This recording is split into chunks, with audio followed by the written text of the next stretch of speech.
Hello, my dear students. Today we'll discuss Coulomb's law. As you know, in the last class we have discussed about electrification and method of charges. So in this class basically we'll discuss about Coulomb's law. एकदम Coulomb's law का जो basic statements है वहाँ से हम equilibrium of charges and some application of Coulomb's law, some examples, solved numerical examples of Coulomb's law we will study in this class. Okay? तो चलो start करते हैं one by one. So Coulomb's law है क्या basically? देखो Coulomb's law जो है ये बेसिकली इलेक्ट्रोस्टैटिक फोर्स को, मतलब the magnitude of electrostatic force को फाइंड आउट करने के लिए ये कूलम्स लॉ जो है काम आते हैं. क्योंकि पहले हमने ऑलरेडी ये देख चुका है जो प्रीवियस क्लासेस है, जो बेसिक प्रॉपर्टी ऑफ चार्ज है कि दो चार्ज अगर सिमिलर काइंड्स ऑफ चार्ज होते हैं तो रिपल्सिव फोर्स लगाते हैं और डिफरेंट काइंड्स ऑफ चार्ज होते हैं तो वो अट्रैक्टिव फोर्स लगाते हैं. तो वो जो फोर्स है उसका मैग्नीट्यूड क्या होगा, उसका डायरेक्शन क्या होगा, that we will study in the topic of Coulomb's law. Okay, so Coulomb's law basically क्या है? ये बेसिकली इलेक्ट्रोस्टैटिक फोर्स है. अब देखो ये इलेक्ट्रोस्टैटिक फोर्स को समझने के लिए हम क्या करेंगे, जो फोर्स का बेसिक क्लासिफिकेशन है वहां से हम स्टार्ट करेंगे. ओके, तो देखो forces are classified as two types, one is contact force and another is कि नॉन कॉन्टैक्ट फोर्स. तो देखो ये contact force and non contact force का जो क्लासिफिकेशन है, इस क्लासिफिकेशन हमने ये इन मैकेनिक्स हमने किया था कि कॉन्टैक्ट फोर्स का मतलब क्या है, ऐसा फोर्सेस है जो फोर्स अराइज होने के लिए दोनों ऑब्जेक्ट्स जो है उसको कांटेक्ट आने में जरूरत नहीं है. Okay, that is non contact force. अरे कांटेक्ट फोर्स क्या है? अगर दोनों ऑब्जेक्ट कांटेक्ट में है, सरफेस अगर कांटेक्ट में है तब ये फोर्स अराइज होते हैं and that is contact force. For example contact force के एग्जांपल क्या है? फ्रिक्शनल फोर्स, नॉर्मल रिएक्शन, ये है कांटेक्ट फोर्स का एग्जांपल. क्योंकि फ्रिक्शनल फोर्स कब अराइज होता है? Suppose this is a surface. अगर इस सरफेस में एक ऑब्जेक्ट है ना, तो इस ऑब्जेक्ट को अगर हम इधर मूव करने की कोशिश करते हैं तो दोनों सरफेस के बीच में एक फोर्स अराइज होता है जिसको हम बोलते हैं फ्रिक्शनल फोर्स. तो ये बन गया contact force. Similarly normal reaction भी एक कांटेक्ट फोर्स ही होते हैं.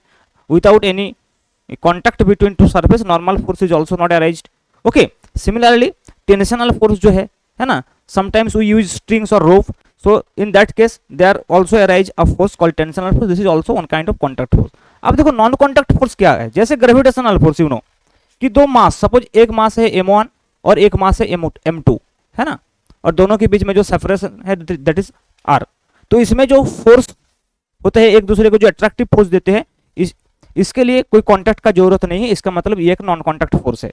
सिमिलरली देखो मैग्नेटिक फोर्स भी नॉन कांटेक्ट होते हैं. सपोज एक नॉर्थ पोल एक साउथ पोल को अगर हम ऐसे रखते हैं, suppose this is north pole and this is south pole, इधर भी एक रखते हैं साउथ पोल नॉर्थ पोल या फिर नॉर्थ पोल साउथ पोल, सो ये दोनों के बीच में जो फोर्स ऑफ अट्रैक्शन क्रिएट होते हैं इसके लिए कांटेक्ट की जरूरत नहीं है. Okay, in the same way electrostatic force is also one kind of non contact force, जहां दो चार्ज पार्टिकल के बीच में ये फोर्स अराइज होते हैं. ओके, सो देखो what is electrostatic force? Suppose one is positive charge and another is negative charge. ये एक पॉजिटिव एक नेगेटिव चार्ज क्या करते हैं? दोनों को अट्रैक्ट करते हैं. तो ये जो अट्रैक्शन हो रहा है, इस अट्रैक्शन के लिए दोनों के बीच में जो कांटेक्ट है वो जरूरत नहीं है.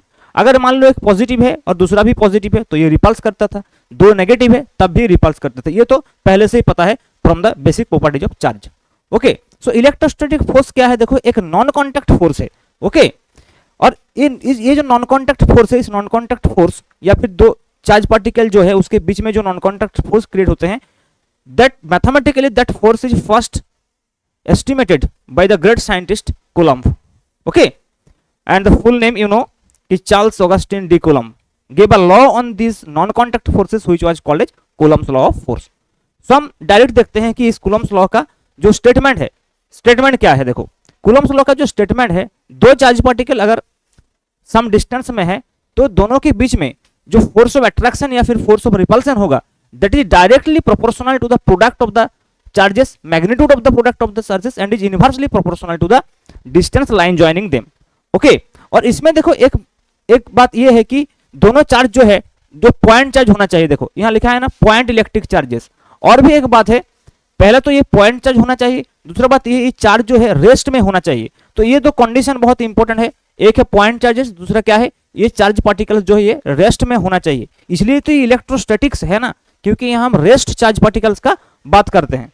तो देखो अगर ये दोनों charge particle Q1 and Q2 some distance में है r डिस्टेंस, तो इस दोनों के बीच में जो फोर्स होते हैं अकॉर्डिंग टू कूलम, ये एक्सपेरिमेंटली वेरीफाई किया गया था कि जो फोर्स है इसको मैग्नीट्यूड ऑफ फोर्स इसको अगर हम F से रिप्रेजेंट करते हैं, so this is obviously proportional to the product of this two charges and we can write modulus of Q1 Q2 because we have to take the magnitude only. Sometimes these charges are plus minus or plus plus or minus minus, but we do not consider the sign of the charges when we talk about the magnitude of the forces. Okay, and it is also inversely proportional to r square. So F equal to क्या है, mod q1 q2 अपन r square. अगर ये दोनों जो equations है या फिर दोनों जो कंक्लूजन्स है, दोनों जो आउटकम्स है इस कूलम्स लॉ के, इस दोनों को अगर हम एक साथ लिखते हैं तो it will be just F equal to एक कांस्टेंट लगाना पड़ेगा यहाँ. So suppose this constant is k dash into हो जाएगा mod q1 q2 अपन r स्क्वायर. अब देखो यहाँ जो k डैश का बात कर रहे हैं ना, this is a proportionality constant. ये k डैश क्या है, k डैश जो है बेसिकली k डैश क्या है, it is proportionality constant. Proportionality constant, proportionality constant. अब देखो ये जो k डैश है ना, k डैश का जो वैल्यू है that will depend on the system of unit. किसके ऊपर डिपेंड करेगा, k डैश तो डिपेंड करेगा पहला तो ये सिस्टम ऑफ यूनिट के ऊपर डिपेंड करेगा. सिस्टम ऑफ यूनिट का मतलब क्या है कि ये सीजीएस सिस्टम में हम देख रहे हैं या फिर एसआई सिस्टम में देख रहे हैं, तो सिस्टम ऑफ यूनिट के ऊपर भी डिपेंड करेगा. और किसके ऊपर डिपेंड करेगा, और ये डिपेंड करेगा मीडियम के ऊपर, मीडियम के ऊपर डिपेंड करेगा. सबसे सिंपलेस्ट जो फोर्स है, या फिर आप बोल सकते हो ये Q1 Q2 के बीच में जो मैक्सिमम फोर्स लगते हैं that is when k dash equal to 1 and that is for air medium in CGS unit. So अगर हम एयर मीडियम का बात करते हैं और सीजीएस यूनिट का बात करते हैं, देखो अगर एयर मीडियम है, सपोज हम मानते हैं कि air medium okay and CGS. So air medium and CGS system का बात करते हैं तो क्या होगा, ये k डैश जो है जो प्रोपोर्शनलिटी कांस्टेंट का वैल्यू 1 हो जाता है. और इन दैट केस इसको हम बोल सकते हैं कि एफ एयर जो है that will B simple just mod of q1 q2 upon r square. Just mod of q1 q2 upon r square. This is the force acting by two charge particles in air medium. Okay, अब देखो अगर हम इसको कोई दूसरा medium में ले जाएंगे तो क्या होगा. उससे पहले मैं एयर मीडियम में इसका जो है एसआई सिस्टम का बात कर लेते हैं. ये तो सीजीएस में हो गया. अगर एयर मीडियम, मान लो कि एयर मीडियम ही है, एयर मीडियम है लेकिन एसआई सिस्टम है एंड एसआई सिस्टम, तो उसमें क्या होता है, देखो ये k डैश का जो वैल्यू है ना वो चेंज हो जाता है. उसमें k डैश क्या होता है ना, k dash will be 1/4 pi epsilon not. अब क्वेश्चन आएगा सर एप्सिलॉन नॉट क्या है, 4 पाई तो एक नंबर है, तो एप्सिलॉन नॉट क्या है, epsilon naught is a constant and that is some electrical constant हम बोल सकते हैं, ये इलेक्ट्रोस्टैटिक कांस्टेंट बोल सकते हैं ऑफ दैट मीडियम. मतलब यहाँ एयर मीडियम का बात हो रहा है. तो एयर मीडियम का ये जो एप्सिलॉन नॉट है इसको बोलते हैं फ्री स्पेस परमिटिविटी. क्या बोलते हैं, फ्री स्पेस परमिटिविटी. इसको बोलते हैं फ्री स्पेस परमिटिविटी. ओके, ये क्या है, this is a characteristics property of a air medium और free space you can say. Okay, इसका एक वैल्यू भी होते हैं दैट इज क्या है 8.854 इंटू 10⁻⁻12 इन एसआई यूनिट. तो एसआई यूनिट में इसका जो वैल्यू है दैट इज 8.854 इंटू 10⁻12. अब देखो अगर 1/4 पाई एप्सिलॉन नॉट का वैल्यू है तो ये जो है अगर हम 1/4 पाई एप्सिलॉन नॉट का वैल्यू निकाल लेते हैं तो ये और भी इजी हो जाएगा जब हम इसको यूज करेंगे इन एसआई यूनिट. अब बताओ ये एसआई यूनिट में ये जो फोर्स है, इस फोर्स का जो फॉर्म है वो क्या बन जाएगा. अगर k डैश का जगह हम 1/4 पाई एप्सिलॉन लिख लेते हैं तो ये जो है एयर मीडियम में जो एसआई यूनिट में जो फोर्स होगा that will B 1/4 pi epsilon not into mod of q1 q2 upon r square, है ना. तो ये बन जाएगा फोर्स इक्वेशन, ये बन जाएगा फोर्स इक्वेशन. अब देखो ये जो फोर्स इक्वेशन का बात हो रहा है इसमें क्या है, ये 1/4 पाई एप्सिलॉन नॉट का वैल्यू क्या होता है. देखो एप्सिलॉन नॉट अगर ये है तो 1/4 पाई एप्सिलॉन नॉट अगर आप कैलकुलेट करोगे ना तो you will get this 9 into 10⁻9 and ये भी एसआई यूनिट में है. अब देखो अगर हम ये एसआई यूनिट निकालना चाहते हैं कि ये एप्सिलॉन नॉट हम एसआई यूनिट तो लिख देते हैं लेकिन ये एसआई यूनिट है एक्चुअली कितना है, मतलब क्या है एक्चुअली एसआई यूनिट, तो वो भी हम निकाल सकते हैं. क्योंकि हमारा जो बेसिक फोर्स इक्वेशन है, देखो ये जो बेसिक फोर्स इक्वेशन है इस फोर्स इक्वेशन से ही हम निकाल सकते हैं, है ना. यहाँ जो बेसिक फोर्स इक्वेशन देखो क्या है 1/4 pi epsilon not into mod q1 q2 upon r square. यहाँ से हम निकाल सकते हैं कैसे, देखो अगर f इक्वल टू, इसको अगर हम f ही मान लेते हैं, f a नहीं लिखते हैं, तो ये क्या बनेगा, ये बनेगा 1/4 pi epsilon not into simple, मैं मॉड्यूलर साइन को नहीं लिख रहा हूँ क्योंकि यहाँ पर्पस कुछ अलग है, r square. So epsilon not देखो क्या हो जाएगा, it will be just 1/4 pi f into q1 q2 upon r square. तो देखो एप्सिलॉन नॉट का अगर हम एसआई यूनिट निकालते हैं यहाँ से तो क्या बनेगा, देखो यहाँ q1 q2 है तो इसका मतलब क्या है, ये कूलम स्क्वायर बन जाएगा। नीचे देखो F है न्यूटन और ये R स्क्वायर है मीटर स्क्वायर। इसका मतलब एप्सिलॉन नॉट का अगर हम ऐसा यूनिट लिखते हैं, यहाँ जो ऐसा यूनिट लिख दिया, इसका मतलब है coulomb square per newton metre square. Similarly 1/4 pi epsilon naught का क्या होगा, इसका उल्टा हो जाएगा। क्यों? क्योंकि देखो यहाँ जो है ना, ये 1/4 पाई एप्सिलॉन है, तो इनवर्स है ये, तो इनवर्स है तो यूनिट भी इनवर्स हो जाएगा। इसका मतलब इसका जो ऐसा यूनिट होगा ना, दिस ऐसा यूनिट वी कैन राइट कि ये newton metre square per coulomb square है ना, और ये क्या है, ये है coulomb square per newton metre square. तो ऐसे हम लिख सकते हैं। Not only this, we can find out the dimension also, we can find out the dimension of epsilon also. तो देखो एप्सिलॉन नॉट का डायमेंशन क्या होगा, अगर हम यहाँ कर देते हैं डायमेंशन क्या होगा बताओ, कूलम स्क्वायर है तो इसका मतलब कूलम है तो है a इंटू टी लिखते हैं हम, तो यहाँ a स्क्वायर टी स्क्वायर बन जाएगा।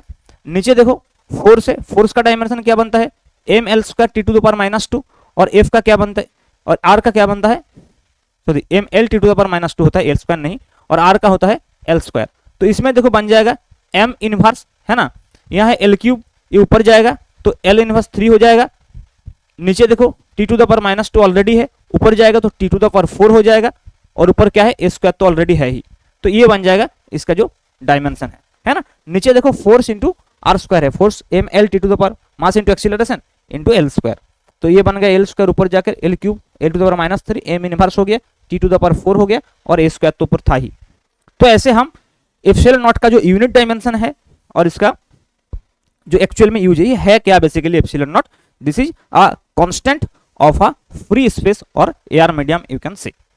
Okay, so that will decide कि how much force Q1 Q2 will act in SI unit in air medium।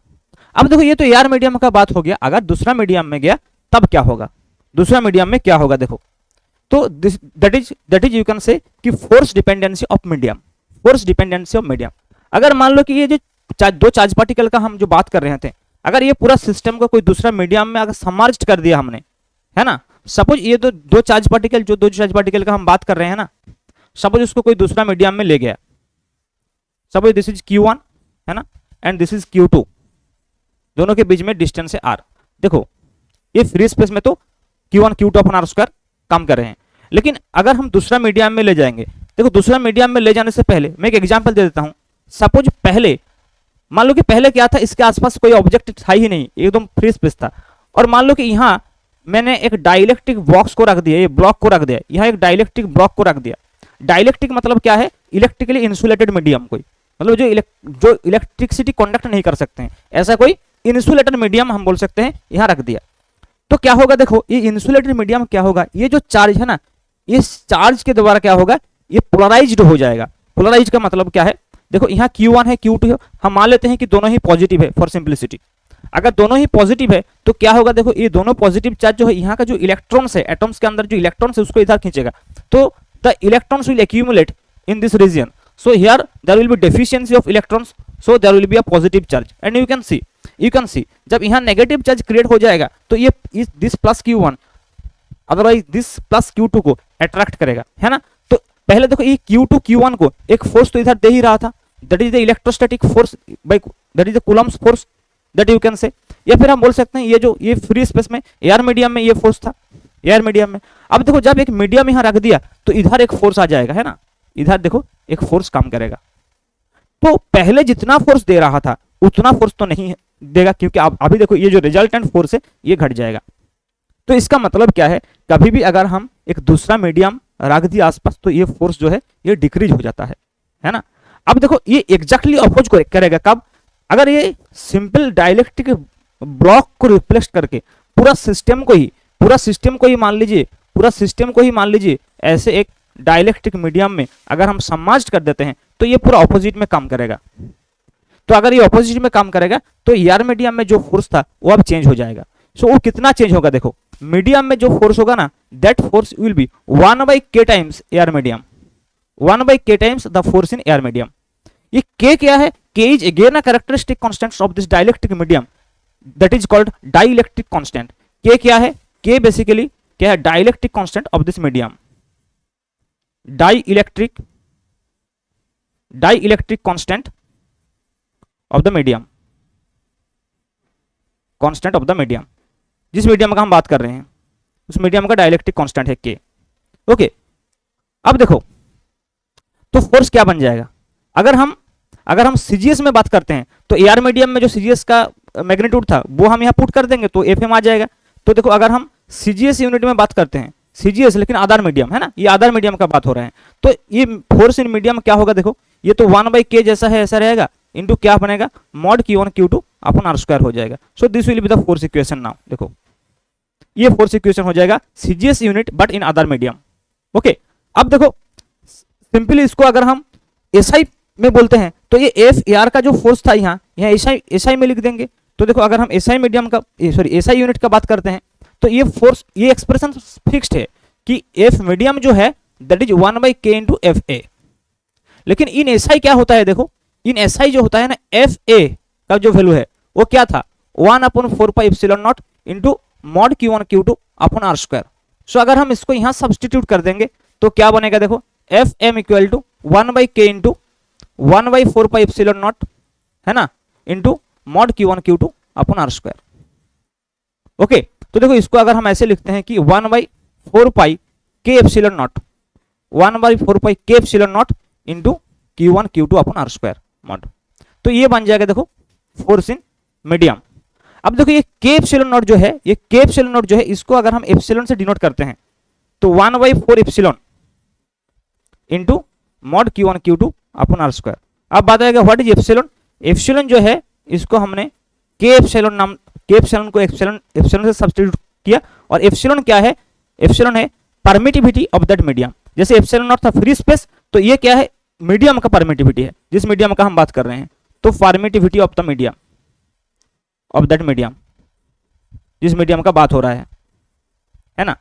अब देखो अगर यहां से हम k को लिखते हैं ना, सो दैट इज सिंपली देखो एप्सिलॉन अपॉन एप्सिलॉन नॉट। इसका मतलब क्या है, ये जो परमिटिविटी है, ये फ्री स्पेस का जो परमिटिविटी है उसका कितना गुना है, तो इसको इसलिए बोलते हैं रिलेटिव परमिटिविटी भी इसको बोला जाता है। सो इसको कभी कभी एप्सिलॉन आर से भी डिनोट किया जाता है, that is called relative permittivity.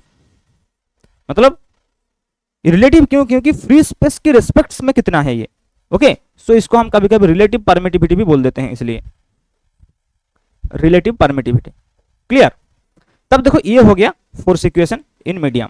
इसका मतलब फोर्स क्या होगा, या फिर फोर्स इक्वेशन जो है, या फिर कूलम्स लॉ का जो फॉर्म है वो क्या होगा, that will depend on the situations, कि अगर हम ये एसआई यूनिट में निकल रहे हैं या फिर सीजीएस यूनिट में लिख रहे हैं, हम एआर मीडियम में लिख रहे हैं या फिर कोई दूसरा मीडियम में लिख रहे हैं।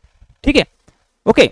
अब देखो इसका अगर हम कंक्लूजन दे सकते हैं कुछ, कि पूरा जो केसेस है एक साथ अगर हम लिखेंगे, एक पेज में अगर हम लिखेंगे तो थोड़ा सा ठीक रहेगा ये। ठीक है, तो एक पेज में अगर हम ये लिखना चाहेंगे पूरा सिचुएशंस को कि क्या क्या हुआ है, देखो पहले जो हमने कूलम्स लॉ लिखा था दैट वाज क्या है, F equal to, general form में लिख रहा हूं, F इक्वल टू क्या था, देखो K dash into mod Q1 Q2 upon R square. इसको अगर हम जनरल केस मान लेते हैं। अब देखो K डैश का डिफरेंट वैल्यू है, देखो K डैश का डिफरेंट वैल्यू है, क्या वैल्यू है, K डैश इक्वल टू 1 कब था, ये था अगर सीजीएस है, सिस्टम सीजीएस है and AR medium, CGS and AR medium. देखो अब देखो ये K डैश जो है, ये K डैश, तो इन दैट केस ये फोर्स इक्वेशन क्या था, ये फोर्स इक्वेशन क्या था, F इक्वल टू सिंपल, इसको हम एआर मीडियम में बोलते हैं तो mod Q1 Q2 upon R square था। देखो ये सिंपल ये था, एआर मीडियम में फोर्स था। अब देखो सेकंड केस क्या बना, सेकंड केस ये बना था कि अगर मान लो कि ये कोई दूसरा मीडियम में चला गया तो K डैश का वैल्यू कितना था, देखो K डैश का वैल्यू था 1/k, where K is the dielectric constant, है ना। This value is in CGS में है लेकिन अदर मीडियम है, CGS and other medium where K क्या था, dielectric constant. So in that case इसको हम बोलते थे F मीडियम। सो F मीडियम में जो फोर्स था 1/k into mod Q1 Q2 upon R square. बताओ ये दो केस कहां बना, सीजीएस सिस्टम में है लेकिन एक एयर मीडियम में, एक अदर मीडियम। अब देखो नंबर 3 केस जो हमने लिखा था वो किस लिए था, कि अगर एयर मीडियम में तो है लेकिन वो एयर मीडियम में तो है लेकिन वो एसआई यूनिट में है ना। तो in that case K dash क्या था 1/4πε0, है ना। ये क्या था, देखो SI and air medium, SI का भी 2 केस होगा, सीजीएस का 2 केस, है ना। तो इसमें जो फोर्स का एक्सप्रेशन था F A R that was 1/4πε0 into mod Q1 Q2 upon R square, है ना। अब देखो नंबर 4 जो केस था that was K dash equal to क्या था 1/4 के एप्सिलॉन नॉट था, क्योंकि के से डिवाइड हो जाता है, या फिर इसको आप सिंपली 1/4 एप्सिलॉन ऐसे भी बोल सकते हैं। ये क्या है, ये भी एसआई यूनिट है and other medium, SI and other medium. तो इसमें क्या था देखो, इसमें जो फोर्स था, है ना, तो force in medium, so that was 1/4 के एप्सिलॉन नॉट भी लिख सकते हैं, या फिर सिंपली एप्सिलॉन लिख सकते हैं into mod Q1 Q2 upon R square. So this are the 4 form of the force equation of Coulomb's law in different system of unit and in different medium. Okay, I think clear. चलो हम next topics में बात करते हैं, क्योंकि ये तो force का मैग्नीट्यूड हो गया। अब क्या पता होना चाहिए, अब पता होना चाहिए कि इसका जो डायरेक्शन है, फोर्स का जो डायरेक्शन है वो क्या है। ओके, चलो मैं इसको इरेज कर देता हूं। क्लियर। तो आप देखो, अच्छा पहले लिमिटेशन पढ़ लेते हैं, उसके बाद हम जाएंगे, है ना। चलो लिमिटेशन पढ़ लेते हैं, जो मैंने पहले ऑलरेडी थोड़ा बहुत बता दिया था। लिमिटेशंस क्या है देखो, कूलम्स लॉ का जो लिमिटेशंस है, Coulomb's law can be applied only for static charges. ये दोनों चार्ज अगर मोशन में है तो हम कूलम्स लॉ अप्लाई नहीं कर सकते हैं, मतलब by using Coulomb's law we can not find the force between this two charge particles. Second thing क्या है, ये दोनों चार्ज पार्टिकल जो है पॉइंट चार्ज होना चाहिए, मतलब ये अगर एक्सटेंडेड ऑब्जेक्ट्स का चार्ज है तो भी कूलम्स लॉ एप्लीकेबल नहीं होते हैं। और नंबर 3 जो है, distance between the charges must be greater than the nuclear radius. इसका मतलब दोनों के बीच में जो डिस्टेंस है that should be greater than 10⁻⁻15 metre. अब देखो ये तो समझ में आ गया, क्योंकि जब मोशन में होता है तब मैग्नेटिक फोर्स भी काम में आ जाता है। और पॉइंट चार्ज के लिए क्यों एप्लीकेबल नहीं है, क्योंकि देखो इसमें जो दिक्कत है ना, सपोज मान लो कि यहाँ मैंने एक एग्जाम्पल देके समझा देता हूँ। सपोज मान लो कि यहाँ एक +Q चार्ज है और यहाँ और भी एक चार्ज है, लेकिन ये एक्सटेंडेड ऑब्जेक्ट है जिसके ऊपर चार्ज सपोज +Q है। अब देखो अगर इन दोनों के बीच में जो डिस्टेंस है, सेंटर टू सेंटर डिस्टेंस का अगर हम बात, ये पॉइंट चार्ज है लेकिन ये एक्सटेंडेड है, तो सेंटर टू सेंटर अगर हम बात करते हैं तो डिस्टेंस R है। तो ऑब्वियसली कूलम्स लॉ अगर हम यहाँ लगाते हैं तो कूलम्स लॉ को हम ऐसे लिख देंगे इन एयर मीडियम कि 1/4 epsilon not into Q upon R square, है ना। लेकिन दिक्कत ये है कि ये जो स्फीयर है ना, अगर ये एक्सटेंडेड ऑब्जेक्ट है तो इसमें क्या है, इंडक्शन प्रोसेस स्टार्ट हो जाएगा। तो क्या होगा उसमें, ये जो +Q है ना, यहाँ जो इलेक्ट्रॉन है उसको इधर खींचेगा, तो this side will be negatively charged and यहाँ डेफिशिएंसी ऑफ इलेक्ट्रॉन, तो obviously this side will be positively charged. अब क्या होगा देखो, अब क्या होगा देखो, इधर अगर पॉजिटिव हो गया और ये पॉजिटिव चार्ज तो पहले ही था, तो ये पॉजिटिव चार्ज अगर पहले था ही, देखो ये पॉजिटिव चार्ज तो पहले था, सोचो ये जो +Q हम पहले दे रखा है ये भी तो पॉजिटिव चार्ज पहले से ही था। तब क्या बनेगा, इधर का जो पॉजिटिव चार्ज है ना, ये क्या है, ये कैंसिल हो जाएगा, ये कैंसिल हो जाएगा, और इधर देखो चार्ज डेंसिटी जो है वो ज्यादा हो जाएगा। तो इधर अगर ज्यादा चार्ज डेंसिटी हो गया तो चार्ज सेंटर जो है अब यहाँ नहीं रहेगा, चार्ज सेंटर कहीं इधर शिफ्ट हो जाएगा। तब ये डिस्टेंस जो है इसको हम R नहीं बोल सकते हैं, so that will be something like R dash, है ना। तब वो जो फोर्स बनेगा F डैश तो इससे कम हो जाएगा, लेकिन वो चार्ज सेंटर कहां बनेगा ये बताना ये तो मुश्किल है। तो इसलिए हम ये बताएंगे कि for point charges it will applicable, but अगर एक एक्सटेंडेड चार्ज आ गया तो in that case we can not use Coulomb's law to find out the exact force between the two charges. ऐसा नहीं है कि कूलम्स लॉ अप्लाई नहीं होते, एप्लीकेबल तो होते हैं, लेकिन उसमें हम एग्जैक्ट फोर्स नहीं निकाल पाते हैं। ओके, जैसे यहाँ भी सेम थिंग है, दो चार्ज पार्टिकल है और दो चार्ज पार्टिकल्स के बीच में फोर्स जो है वो फोर्स तो Coulomb according to Coulomb's law ही होते हैं, लेकिन उसमें और भी अदर फैक्टर्स अगर आ जाते हैं तो by using the Coulomb's law we can not find out the exact value of the force. Okay, so that you have to remember, so that's why we say कि these are the limitations of Coulomb's law. Okay, अब देखो coulomb force का कुछ characteristics है, ये भी पता होना जरूरी है। कूलम्स लॉ का कुछ कैरेक्टरिस्टिक्स है, जैसे कि फॉर एग्जांपल मैं बाद में आ रहा हूं, पहले कूलम्स लॉ का जो मैग्नीट्यूड ऑफ फोर्स है उसका उसमें जो जितना बात है वो पूरा कंप्लीट कर लेता हूं, उसके बाद हम आएंगे वेक्टर फॉर्म में। ओके, सो देखो कैरेक्टरिस्टिक्स ऑफ कूलम्ब फोर्स में क्या बोलते हैं।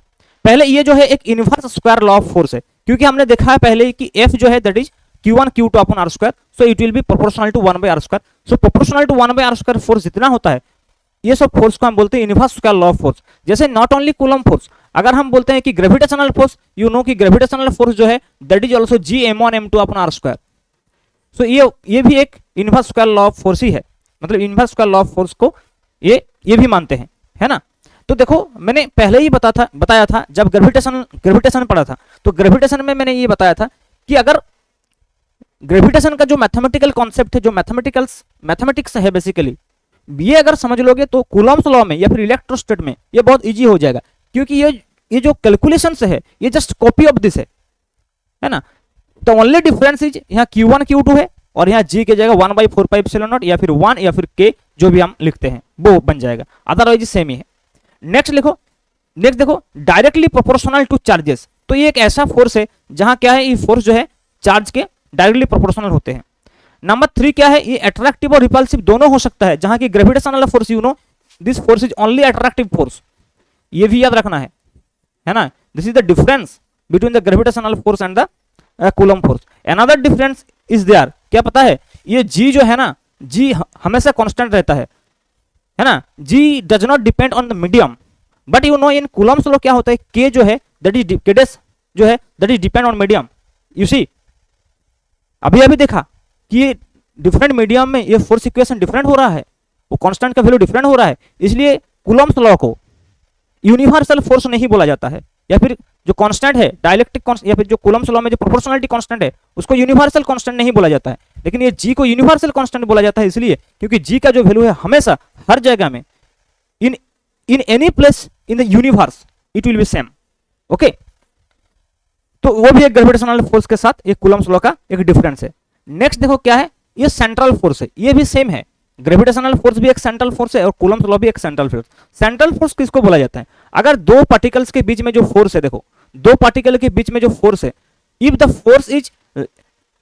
The direction of the force या फिर द फोर्स जो एक्ट करते हैं दोनों के बीच में, ये अगर अलोंग द लाइन ज्वाइनिंग होते हैं तो उसको हम सेंट्रल फोर्स बोलते हैं, जो अलोंग लाइन ज्वाइनिंग होते हैं।